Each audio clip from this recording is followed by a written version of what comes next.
Hello, નમસ્તે, હું જયદીપ વાત કરું છું. બોલો.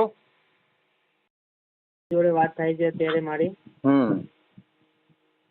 જીઓ સિમ ની સર્વિસ ના ફીડબેક માટે કોલ કરેલો છે, તો કિંમતી 2 મિનિટ તમારી લઈ શકું છું? બોલો. ઓકે ભાઈ, તમારા એકાઉન્ટ ની અંદર અત્યારે રિચાર્જ પ્લાન તો ચાલુ છે, બરાબર? 239 નો. એ તો તમારો 2 દિવસ પછી પ્લાન પૂરો થશે. પણ જીઓમાં તમે જોડાયેલા છો એપ્રિલ 2023 થી, એટલે સર્વિસ તમે અનુભવ કર્યો છે જીઓમાં. તો આપણે જાણી શકીએ છીએ કે અત્યાર સુધીનો તમારો અનુભવ કેવો છે સર જીઓ ની અંદર? સરસ. ઓકે, બધી સર્વિસ બરાબર સારી છે, કામ જીઓની કરે છે? સર્વિસ સારી છે. ઓકે, કોઈ એપ્રિલ પછી તકલીફ તો અત્યાર નથી? સુધીમાં તમે પહેલી વખત કસ્ટમરને ફોન કર્યો, 12 મહિના ઉપર થઈ ગયા અને સર્વિસ સારી છે. બોલો આગળ. ઓકે, કોઈ પ્રોબ્લેમ તો નથી આવતો ને તમને જીઓ ની ના, અંદર? કશું પ્રોબ્લેમ નથી આવતો. ઓકે, તો હાલમાં તમારા એકાઉન્ટમાંથી રિક્વેસ્ટ આવી છે સર એમએનપી માટેની કે આપણે જીઓ છોડીને જવું છે? એ જીઓ છોડીને જવું છે એની મેં રિક્વેસ્ટ નથી મૂકી. ઓકે, મેં રિક્વેસ્ટ મૂકી છે મારે બીજી કંપનીમાં, કો તો જે તે મારે કંપની જે મને સારી લાગશે હા, એની મેં મોકલી છે. છોડીને જવું એની રિક્વેસ્ટ નથી મોકલી. મારે અધર કંપનીમાં જોઈન થવું છે, એના માટે મેં એમએનપી નો SMS મોકલેલો છે. હા, તો એનો મતલબ તો એ સર ને કે જીઓ ના, એ છોડીને મતલબ ન થાય. તમે જે મને શીખવાડવા બેઠા છો એ મતલબ ન થાય. તમે બીજી કંપનીમાં જશો તો જીઓમાં થોડી રહેશો, એ તો પછી જીઓ છોડીને જ જશો ને, તો જ તમે બીજી પણ કંપનીમાં જઈ હું શકો. બીજી કંપનીમાં જોઈન થવા માંગુ છું, એનો મેં હા, એમએનપી નો મેસેજ મોકલ્યો છે. મેં એ ઓકે, મેસેજ નથી મોકલ્યો કે હું જીઓ છોડીને જઉં છું, એનો મેસેજ નથી મોકલ્યો. ઓકે, તો તમે જે વાંધો નહીં. કહેવા માંગો છો તમે એનો લોકો મતલબ અલગ થાય અને આનો મતલબ પણ અલગ થાય. બોલો આગળ વાત કરો. ઓકે, ચલો વાંધો નહીં. તમારે બીજી કંપનીમાં શા માટે જોઈન થવું છે હા, એ જણાવો. બીજી કંપનીમાં શા માટે જોઈન થવું છે? હાજી. તાનાશાહીથી. હાજી, તાનાશાહીથી. એટલે કઈ રીતે તાનાશાહી? જેમ કે પ્રસંગો ઉજવવા છે મુકેશભાઈને, બરાબર. બરોબર. હમ, એમના છોકરાના રિસેપ્શન હોય, વેડિંગ હોય, પ્રી વેડિંગ નું શૂટિંગ બરાબર. હોય કે ગમે તે હોય, હા, એના ખર્ચા અમારા માટે માથે મૂકવાના. એ ઝીરોમાં રીતે બધું એમના ઝીરો કઈ રીતે? ઝીરો મેન્ટેનન્સમાં એમનો જે આ પપ્પુ રહ્યો, મુકેશભાઈ હા, નો પપ્પુ, એ બધા બરાબર. ખર્ચા અમારા ઉપર પબ્લિક માટે મોકલવાના. મોદીએ એટલે અમિત કઈ શાહે રીતે છૂટ તમે આપી દીધી છે કરી શકો? કે તમારે જે કરવું હોય એ કરો, દેશની પબ્લિકને જેમ લૂંટવી હોય એમ લૂંટો. બધું અમે તમને સરકારી બધી જે તે સંસ્થાઓ છે, જે તે સરકારની જેટલી પ્રોપર્ટી છે અમે આપી દેવા તૈયાર, પણ અમને ખાલી સત્તામાં રહેવા દો. અને એમાં મુકેશભાઈ અમારું શોષણ કરશે. એમના ઘરે મનગમતા જેમ એમને પ્રસંગો ઉજવવા ઉજવે, પણ પબ્લિકનું અમે દેશના નાગરિકોને જેમ તેમ આગળથી છૂટ આપેલી હોય એટલે કરી નાખવાનું. ઓકે, જાણી શકું એમાં પ્રસંગ ઉજવવામાં તમને શું તકલીફ છે?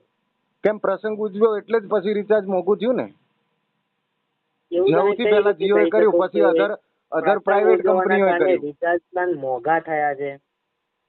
એ શાના કારણે મોંઘા થયા છે? જણાવો સર. જો બોલો મને, રિચાર્જ બોલો પ્લાન બોલો, પછી હું તમને માની લો. જવાબ આપી દઈશ. હા, ચોક્કસપણે. હવે મને એક ઉદાહરણ જણાવો મને. હા, માની લો કે તમારે એક હોટલ છે, શું છે? બરાબર? હોટલ હોટલ હા, મારી હોટલ એક આવે ને, હોટલ છે, જમણવારની બોલો. હોટલ. હા, મારે એક બરાબર. ફર્મ છે. આગળ. બરાબર. હવે એક હોટલ છે તમારી. હવે એની અંદર તમે માની લો કે દાળ ભાત વેચો છો, બરોબર. બરાબર? હા, દાળ ફ્રાય ને જીરા રાઈસ, ઠીક છે? મુકેશભાઈ ના લગ્ન પ્રસંગમાં એમના છોકરાને ત્યાં તમે ગયા હતા, તમે જોઈને આવ્યા હતા, શું શું હતું? સાંભળો તો ખરા સર, તમારી વાત કરું છું હું તો અત્યારે, હા, બરાબર? હવે તમે પોતે તો દાળ ફ્રાય જીરા રાઈસ વેચો, માની લો કે 50 રૂપિયામાં વેચો છો. ઓકે. હવે એક વર્ષ વેચ્યું, 2 વર્ષ, 5 વર્ષ વેચ્યું. હમ હવે તમે એક નવી મીઠાઈ લાવે, તમે હમ પોતે જાતે બનાવી, હમ બરાબર? હમ હવે તમને એવું છે કે હાલ મારા જે કસ્ટમર જે છે આ મીઠાઈ હું એમને ફ્રીમાં આપું. તમારી હમ કેપેસિટી છે, ત્યાં તમે ખર્ચો કરી શકો છો, હમ બરાબર? હમ એટલે તમે ખર્ચો કર્યો, 6 હમ મહિના આપી, વર્ષ આપી, 1.5 વર્ષ આપી, 2 વર્ષ સુધી તમે આરામથી ફ્રીમાં આપ્યું, હમ બરાબર? હમ એ ઓફર તમે ચલાવી 2 વર્ષ સુધી. હમ હમ હવે સ્વાભાવિક વસ્તુ છે કે ઓફર તો તમે પરમનન્ટલી તો ચલાવશો નહીં, હમ હમ બરાબર? હમ તો તમે હવે મીઠાઈ લાવે છો તો મીઠાઈની અંદર તમે ભાવ તો હવે વધારશો કે ભાઈ હવે મીઠાઈના 20 રૂપિયા હવે ચાર્જ લાગુ પડે. ઓકે. હવે આ જે ડીશ પડશે હમ દાળ ફ્રાય જીરા રાઈસના સાથે મીઠાઈ, હમ એ આપણને હવે પડશે 70 રૂપિયામાં. બરોબર. ઓકે. હા તો જાણી શકું છું કે એમાં કોઈ પ્રોબ્લેમ છે? મારી એવું વાત ના કરી સાંભળો ને, શકાય? મારી વાત સાંભળો. તમને મેં કેટલાનું રિચાર્જ લાસ્ટમાં કરેલું? 249 કે 239 નું? હા બરાબર, 239 નું. 239 નું રિચાર્જ કરાવેલું છે. કઈ કઈ સર્વિસ મને બરાબર. ફ્રી આપવામાં આવી હતી? 5G ની સર્વિસ ફ્રી આપવામાં આવી હતી તમને, ચલો જેના કોઈ 1.5 GB ચાર્જ લેવામાં ઇન્ટરનેટ નથી થઈ ગયું. આવ્યા. 5G ની સર્વિસ મતલબ કે 1.5 GB ઇન્ટરનેટ. 1.5 GB ઇન્ટરનેટ આપણને ઓલરેડી 4G નું મળે છે. 5G તો અનલિમિટેડ મળતું હતું એની અંદર. કેવી રીતે 5G અનલિમિટેડ એટલે? કારણ કે 5G આપણને કોઈ ચાર્જ જ પે નથી કરતા. 5G અનલિમિટેડ ડેટા હતું 239 ના પ્લાનમાં. મારી વાત સાંભળો મોટા ભાઈ. બોલો, મેં સમજાવો. રિચાર્જ કરાવ્યું ને એટલે એમાં ચોખ્ખું લખેલું હતું 1.5 GB ડેટા પર ડે. બરોબર બરાબર. બરોબર. અને મારે 1.5 GB જ જોવે છે, એનાથી વધારે જોતું પણ નથી, સમજી લો. બરાબર. બરોબર. હા. અને બીજું એ કે મારે ખાલી કોલિંગ અને 1.5 GB ડેટા પર ડે એટલું જ જોવે છે. હા. કોલિંગ માટે મને 50 મિનિટ જ આપો ને. બરાબર. તો તમે એના ઉપર અત્યાર મારે સુધી જોતી જ 5G નથી. વાપરતા હતા, એ કઈ રીતે વાપર્યું તો પછી? હા, તો એ તમે નથી વાપર્યું તો? 5G બરોબર, 4G હોય કે 5G હોય એની વાત મેં નથી કરી. 1.5 GB હા, પણ ડેટાની તમે વાત હવે કરી છે.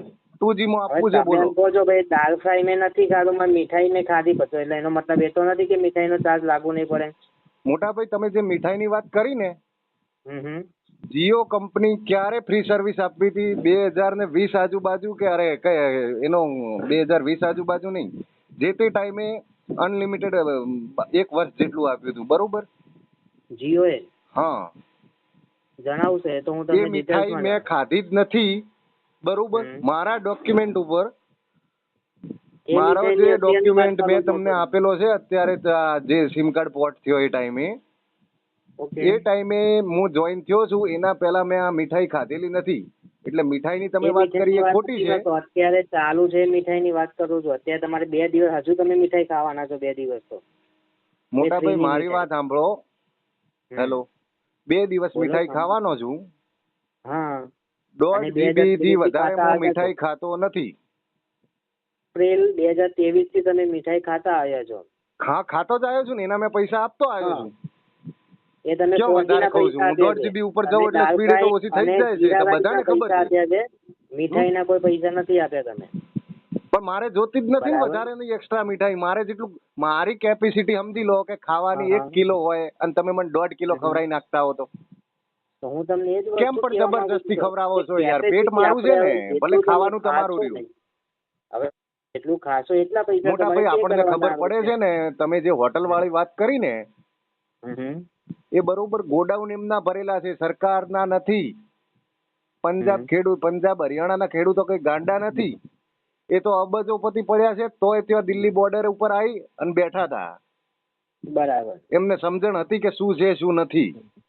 હા. દરવાજા ખોલી નાખ્યા છે ઉદ્યોગપતિઓ માટે. એટલે બીજી વાત કરું કે તમે બરાબર. જે મારી કેપેસિટી છે ને 1.5 GB ની જ છે. 1.5 GB ઉપર શું કામ આપો છો? સ્પીડ ઓછી કરી નાખો. આપવાનું જ સોરી નહીં. સર, શું પણ કામ? એ તો તમને અમે મફત આપીએ આપે છે છીએ. ગવર્મેન્ટે મને ખબર છે તમારા માટે દરવાજા ખોલી નાખ્યા છે. જો અમે મુકેશભાઈ સર્વિસ માટે આપીએ છીએ એ પ્રમાણે ચાર્જ આપણે હવે ચાલુ કરેલો છે કે 5G નો હવે આપણે ખર્ચો કરવા માટે આપણે ચાર્જ લીધેલો છે. એવું તો છે મોટા નહીં. ભાઈ મારી 2 વાત વર્ષ સાંભળી સુધી લો, ઓફર મારી આપી છે વાત આપણને. સાંભળી લો. હેલો. બોલો, સાંભળું જ છું, તમારી જ વાત સાંભળું છું અત્યારે. 5G નો તમે આપેલો છે, પણ 5G તો લોન્ચ થયા ને ઘણો દિવસ થયો ને, અત્યાર સુધી તમે મીઠાઈની જે વાત કરતા હતા ને, એ 5G ની જ વાત કરું છું. હા, મીઠાઈ એ એટલે મને 5G. ખબર છે. તમે જે શબ્દો વાપરો છો હા. મને ખબર છે. હું કઈ એટલો બધો નથી કે તમે જે મને વાત રીતે પોસાય છે ને. મારી હા, પછી કેપેસિટી છે, આગળ બોલો. સમજી લો. હા, આગળ મારી બોલો, કેપેસિટી 1 બોલો કિલો પછી. ખાવાની છે, એનાથી વધારે તમે મને શું કામ ખવડાવો છો યાર? બીજા કોઈ ભૂખ્યાને આપો ને. ઓકે, વાંધો નહીં. તો આપણે એવું કરીશું, બરાબર? તો તમારે બરોબર. 1.5 GB ડેટાનો પ્લાન કરાવવાનો. તમારે 1.5 GB ડેટાની જરૂર હોય તો, બરાબર છે? હું ગમે એટલાનું હું રિચાર્જ કરાવી નાખીશ. મારે 1 GB નું જરૂર હશે તો 1 GB નું હું રિચાર્જ કરાવી નાખું છું. હા, બિલકુલ વાંધો 1.5 નહીં. GB તે ની જરૂર પ્રમાણે હોય કે 1.5 કરાવવાનું. GB નું જરૂર રિચાર્જ કરાવી નાખું.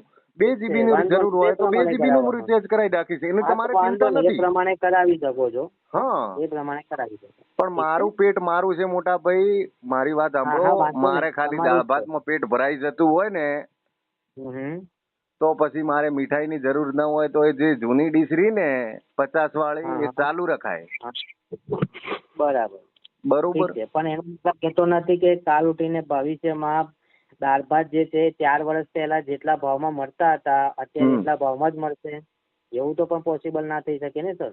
મોટા ભાઈ વાત સાંભળી લો, મારી બોલો. આવક છે કે હું પણ કંઈક માર્કેટમાંથી કમાવતો હશું ને, હા બિલકુલ. એ વસ્તુનો ભાવ વધતો જ હશે ને. તો હું તમને એ જ કહું છું સર.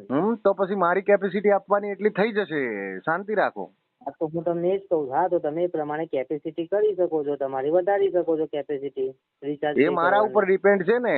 પછી માર્કેટમાં તો કેવું છે, તમે જે હોટલ વાળી વાત કરી ને, માર્કેટમાં એવું નથી કે એક જ હોટલ હોય, માર્કેટમાં અઢળક હોટલો હોય જ છે. સમજી ગયા ને હું કહેવાનો મતલબ શું છે, એનો મતલબ શું થાય છે? હોટલ છે, અઢળક હોટલ છે. બરોબર. અઢળક છે. હા તો મેં અઢળકમાં જવા માટે જ આ મેં મેસેજ મોકલેલો છે. વાંધો નહીં. અને જે હોટલમાં વાત સાંભળી લો કે હું જમવા જઉં છું ને, એમને હું એમ ન કહું કે કાલથી હું તમારા હોટલે નહીં આવું. બીજી હોટલે જે જવાનું હોય ને ત્યાં કહી દઉં ભાઈ મારું આ ભાણું કાયમી જમવા આવીશ, ફિક્સ રહેશે. એ કંપનીને, અરે એ હોટલ વાળાને હું કહી દઉં, એ કંપનીને જે હું છોડીને જવાનું છું ને એ કંપની. ઠીક છે, વાંધો નહીં ભાઈ. થેન્ક યુ, તમે કિંમતી સમય અમને આપે એના માટે. ઓકે મોટા ભાઈ. Thank you. અને તમારો દિવસ પણ સારો રહે. તમારે તો સારા જ દિવસો છે. બરોબર.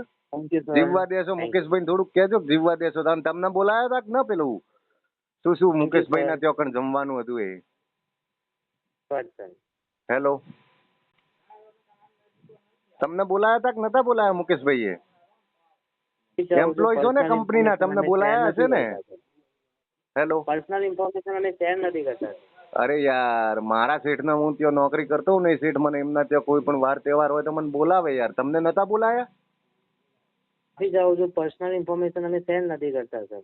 અરે યાર, એ તો હું સમજી ગયો તમે કહેવા શું માંગો છો. હાજી, થેન્ક યુ. ઓકે, ધન્યવાદ સર. ધન્યવાદ સર. મુકેશભાઈ તો બહુ કર્યું યાર, એમના એમ્પ્લોય ને બોલાયા.